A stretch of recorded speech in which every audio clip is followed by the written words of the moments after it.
RS power మీడియాకు స్వాగతం. UPSC coaching centre ఘటనను సుమోటోగా స్వీకరించిన సుప్రీం.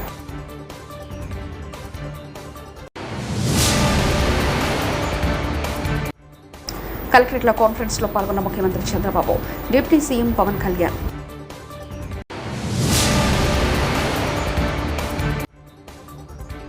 పంటలు ఎండిపోతున్నా కాంగ్రెస్ ప్రభుత్వం నీళ్లివ్వలేదు, జగదీష్ రెడ్డి.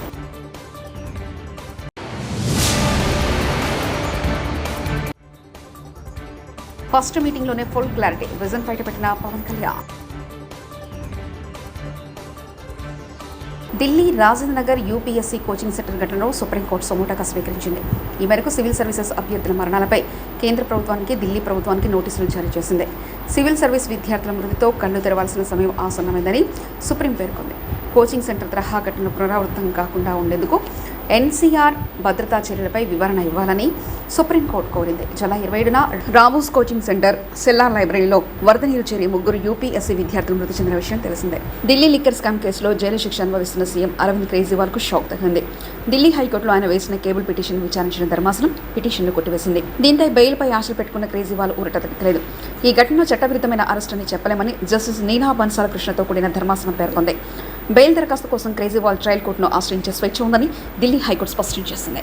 నాగార్జున సాగర్ ప్రాజెక్టు ఎగువ నుంచి భారీగా వరద నీరు చేరుతుంది. ఈ నేపథ్యంలో అధికారులు ప్రాజెక్టులు 10 గేట్లు ఎత్తి నీటిని దిగువకు విడుదల చేస్తున్నారు.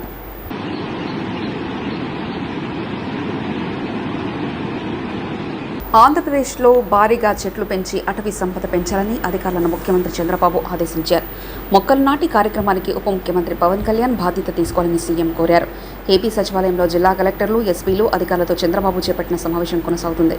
ఈ సందర్భంగా వచ్చే 100 రోజుల్లో చేపట్టబోయే కార్యక్రమాలను వ్యవసాయ, ఆక్వా, ఫిషరీస్, ఉద్యానవన, అటవీ శాఖల అధికారులు సీఎంకు వివరించారు. కార్యక్రమంలో వ్యవసాయ రంగంపై అధికారులు సీఎంకు ప్రజెంటేషన్ ఇచ్చారు. Chief minister of Andhra Pradesh Shri Nara Chandrababu Naidu గారు, who is a visionary leader. As in the words of Warren Bennis, leadership is the capacity to translate vision into reality, and we welcome.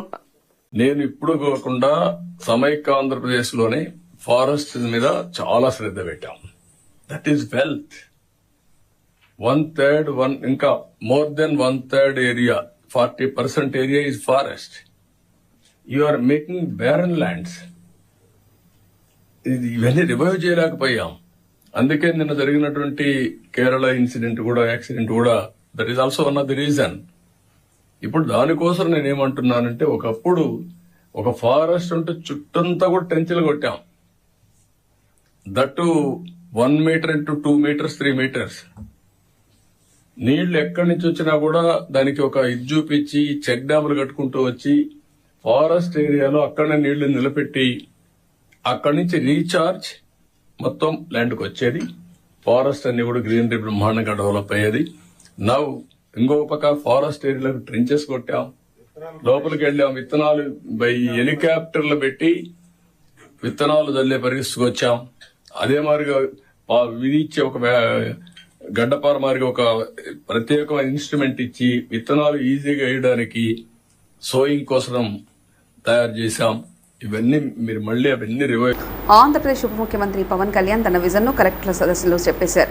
మంత్రివర్గం కూర్పునకు ముందు అందరూ పవన్ కళ్యాణ్కు హోంశాఖ కేటాయిస్తారంటూ పెద్ద ఎత్తున ప్రచారం చేశారు. కాను తాను ఏరికోరి గ్రామీణ అభివృద్ధి, పంచాయతీరాజ్ మంత్రిత్వ శాఖలను తీసుకోవడం వెనుక ఉద్దేశం ఏమిటో కలెక్టర్ల కాన్ఫరెన్స్లో బయటపడింది. గ్రామాల అభివృద్ధి ఎంత అవసరం, పట్టణాలు, నగరాల్లో పాటు గ్రామాలను ఏ విధంగా తీర్చిదిద్దాలనే విషయంలో పవన్ కళ్యాణ్ ఫుల్ క్లారిటీతో ఉన్నట్లు ఈ కాన్ఫరెన్స్ ద్వారా తెలిసిందే. అందుబాటులో ఉన్న వనరులను ఉపయోగించి రాష్ట్రాన్ని ఏ విధంగా అభివృద్ధి చేసుకోవచ్చో పవన్ కళ్యాణ్ పూసగుచ్చినట్లు వివరించారు.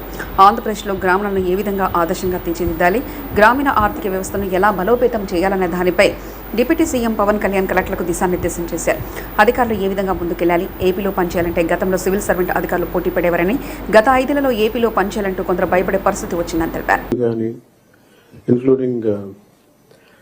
గత ప్రభుత్వం నుంచి మాకు థ్రెట్స్ కానీ, ఇంక్లూడింగ్ కుటుంబ సభ్యుల మీద దాడులు కానీ, ఇవన్నీ అనుభవించి వచ్చామంటే, ఇంత భరించి మేము ఎందుకు వచ్చామంటే వ్యవస్థల్ని బతికించాలనే చెప్పు. గత ప్రభుత్వం కళ్ళ ముందే మీలాగా చదువుకొని సివిల్ సర్వీసెస్లోకి వచ్చి మీరు ఎంత కష్టపడి ఐఏఎస్ చదివి ఉండాలో, ఎంత పోటీ పడి లక్షలాది మంది పోటీ పడితే a handful of collectors would come out and emerge out. అలాంటి ఒక ఇమినెంట్ వ్యవస్థని, బలోపేతమైన వ్యవస్థని గత ప్రభుత్వం దాన్ని ఒక ఆటబొమ్మలా చేయడం మా అందరికీ చాలా బాధ కలిగించింది. మేమందరం కూడా దేనికి బయటకు వచ్చామంటే ఈ వ్యవస్థని బలోపేతం చేయాలి, వ్యవస్థని బలహీనం చేస్తారని చెప్పి at the cost of our life దెబ్బలు తిని, ఒకవేళ మేము రాకపోయినా కానీ ప్రజాక్షేత్రంలో నిలబడి ఈ వ్యవస్థని బలోపేతం చేయాలని ఉద్దేశంతో ఇక్కడికి వచ్చాం. But God's grace and people's commitment, they save the democracy, they brought us into power. మీకు ఎందుకు దృష్టిలో ఉన్నా చెప్తున్నా అంటే, we are here to strengthen you, we are here to empower you, we are here to stand by you for good governance and accountable governance. ఇన్ని దశాబ్దాలుగా ఇప్పుడు ఆంధ్రప్రదేశ్, ఉమ్మడి ఆంధ్రప్రదేశ్ కానీ విభజిత ఆంధ్రప్రదేశ్ కానీ ఎప్పుడు ఇంత ఇబ్బంది పడలేదు. గత 5 ఏళ్లుగా ఆంధ్రప్రదేశ్లో పాలన ఎలా ఉందో చూశారు. గతంలో చాలా మంది నా సన్నిహితులు, సహచరులు కొంతమంది చెప్తా ఉన్నారు, ఇదివరకు ఆంధ్రప్రదేశ్లో పనిచేయాలి బ్యూరోక్రాట్స్ అని అనుకుంటే ఐఏఎస్లు కానీ ఐపీఎస్లు కానీ ఎనీ సర్వీసెస్ నుంచి పోటీ పడేవాళ్ళం. ఇదివరకు ఒక మోడల్ స్టేట్గా ఉండేది ఆంధ్రప్రదేశ్. ఇప్పుడు కూడా మోడల్ స్టేట్ ఇన్ లాస్ట్ 5 yearsలో. తెలంగాణలో గత 8 నెలలుగా పరిపాలన పడకేసిందని మాజీ మంత్రి బీఆర్ఎస్ ఎమ్మెల్యే జగదీశ్వర్ రెడ్డి ఆరోపించారు. ప్రతిపక్షంపై రాజకీయ విమర్శలు, దాడులు తప్ప మరేమీ లేదని విమర్శించారు. మరీ ముఖ్యంగా సాగునీటి రంగంలో ఘోరంగా విఫలమైందని ఆరోపణలు చేశారు. సోమవారం నాడు ఢిల్లీ వేదికగా జగదీశ్వర్ రెడ్డి మీడియాతో మాట్లాడుతూ గత యాసంగి రబీ పంటకు కాంగ్రెస్ ప్రభుత్వం నీళ్లు అందించలేకపోయిందని మండిపడ్డారు. గతంలో కేసీఆర్ పాలనలో యాసంగిలో భారీగా దిగుబడి వచ్చిందని తెలిపారు. గోదావరి, కృష్ణా నదుల నుంచి లక్షలాది టీఎంసీల నీరు వృధాగా సముద్రం పాలవుతుందని చెప్పారు. ఆ నీటిని కాలువల ద్వారా చెరువులు నింపే అవకాశం ఉందని, కానీ ఈ ప్రభుత్వం ఆ పని ఎందుకు చేయడం లేదని జగదీశ్వర్ రెడ్డి ప్రశ్నించారు.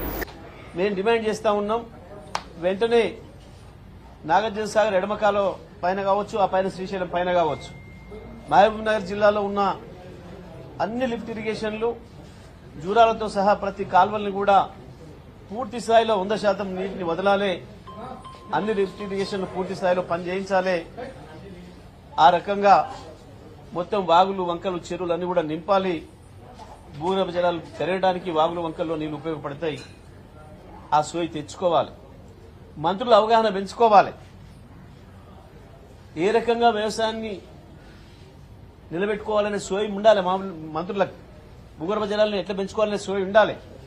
నల్గొండ జిల్లాలో కూడా ఎస్ఎల్బీసీ అంటే హై లెవెల్ కెనాల్, లో లెవెల్ కెనాల్, అదేవిధంగా ఎడమ కాలువ పూర్తి స్థాయిలో నీళ్లను వదిలి మొత్తం అది దేవరకొండ నియోజకవర్గంలో కావచ్చు, నాగార్జునసాగర్ కావచ్చు, నల్గొండ కావచ్చు, నగరికల్ నియోజకవర్గాలు మొత్తం కూడా పూర్తిగా కరువు పరిస్థితుల్లో ఉన్నాయి.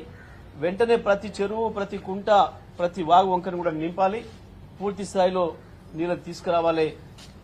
ఖమ్మం కూడా పాలేరు ఖాళీగానే ఉంది, పాలేరును కూడా నింపాల్సిన అవసరం ఉంది. పాలేరు కింద ఉన్న చెరువులు కూడా నింపుకోవాల్సిన అవసరం ఉంది. ఎల్లంపల్లి నుంచి కేవలం 11 టీఎంసీల నీరు మాత్రమే వచ్చిందని మాజీ మంత్రి బీఆర్ఎస్ ఎమ్మెల్యే గంగుల కమలాకర్ అన్నారు. మిడ్ మానేరు, లోయర్ మానేరు నుంచి ఒక్క చుక్క నీరు రాలేదని స్పష్టం చేశారు. సోమవారం ఢిల్లీ వేదికగా గంగుల కమలాకర్ మీడియాతో మాట్లాడుతూ కన్నెపల్లి నుంచి నీటిని లిఫ్ట్ చేయమని తాము సూచిస్తున్నా ప్రభుత్వం ఉండడం లేదని ధ్వజమెత్తారు. వరద వస్తేనే నీటిని ఇస్తామని ప్రభుత్వం చెప్పడం అన్యాయమని ఎమ్మెల్యే గంగుల కమలాకర్ ఆందోళన వ్యక్తం చేశారు. ఏమంటారు ఇప్పుడు వీళ్ళు? ఎల్లంపల్లి నుంచి నీళ్లు ఇచ్చామన్నారు. ఇప్పటి వరకు ఎల్లంపల్లి నుంచి నీళ్లు వాళ్ళు కేవలం 11 టీఎంసీ మాత్రం ఎత్తేసారు, ఆఫ్ చేసేసారు. ఇప్పుడు మిడ్ మానేర్ నుంచి ఎల్ఎండి కానీ ఎల్ఎండికి ఒక చుక్క నీళ్ళు కూడా ఇంతవరకు రాలేదు. ఎల్ఎండి మేము 26 తారీఖు విజిట్ చేస్తే 5 టీఎంసీ ఉన్నాయి, ఇప్పుడు 5 టీఎంసీలు ఉన్నాయి. ఒక చుక్క నీళ్ళు కూడా 26 వరకు ఎల్ఎండిలో నీళ్ళు నింపలే. మరి ఒక చుక్క నీరు నింపకపోతే కిందికి 30 టీఎంసీ నీళ్ళు అవసరం పడుతుంది. ఎప్పుడు నింపుతారు నువ్వు? ఈ రోజు మాకు అధికారులు ఇచ్చింది ఏంటంటే ఎల్ఎంపీ పంపింగ్ ఆన్ చేస్తాం, ఇన్ఫ్లో లేదని. మేము అప్పటి నుంచి ఇప్పుడు చెప్తున్నాం, మేము మీకు ఉన్నది ఏకైక ఆధారం కన్నెపల్లి నుంచి నీళ్లు లిఫ్ట్ చేయమని చెప్తున్నాం. మీకు ఉన్న ఇబ్బంది ఏంటంటున్నాం, నువ్వు నీళ్లు నింపితే కదా ప్రాబ్లం వచ్చేది.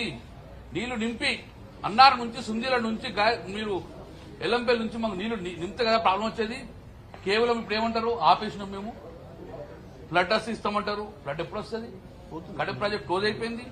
మన కళ్ళ ముందరి నుంచే వందలాది టీఎంసీ నీళ్లు సముద్రపాలు అవుతుంది, కానీ మా చెరువులు ఎండిపోయి ఉన్నాయి. దాంతో పాటు గాయత్రి పంపు నుంచి బిడ్మాన వరకు వరద కాలువ మీద వేలాది ఎకరాల మంది కూడా ఈరోజు వెయిట్ చేస్తున్నారు నీళ్ళు వస్తాయని చెప్పి. అది ఎండిపోయే పరిస్థితి వచ్చింది. తాగునీరు లేదు, సాగునీరు లేదు. పోనీ అదని ఇప్పుడు ప్రభుత్వం డిమాండ్ చేస్తున్నాం మేము. ఎస్ఆర్ఎస్పీలో ఇప్పుడు మాకు తెలిసిపోతే 50 టీఎంసీ నీళ్ళు చేరింది. ఎస్ఆర్ఎస్ నుంచి మాకు ఎల్ఎండికి నీళ్ళు ఇమీడియట్ గా మాకు 25 టీఎంసీ నీళ్ళు చేయండి ఇప్పుడు ఇమీడియట్ గా. ఎస్ఆర్ఎస్ నుంచి నీళ్ళు లేవు, కన్నెప్ప నుంచి నీళ్ళు లిఫ్ట్ చేయవు అంటే ఏం చేద్దాం అనుకుంటున్నాం మా రైతాంగాన్ని? ఒక బొట్టు నీళ్ళు లేకపోతే ఏం పరిస్థితి? అందుకే మేము డిమాండ్ ఇస్తున్నాం. మీరు యూపీఎస్సీ కోచింగ్ సెంటర్ ఘటనను సుమోటోగా స్వీకరించిన సుప్రీం.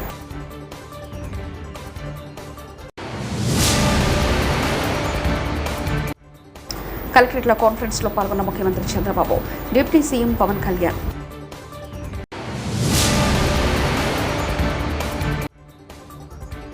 పంటలు ఎండిపోతున్నా కాంగ్రెస్ ప్రభుత్వం నీళ్లివ్వలేదు, జగదీష్ రెడ్డి.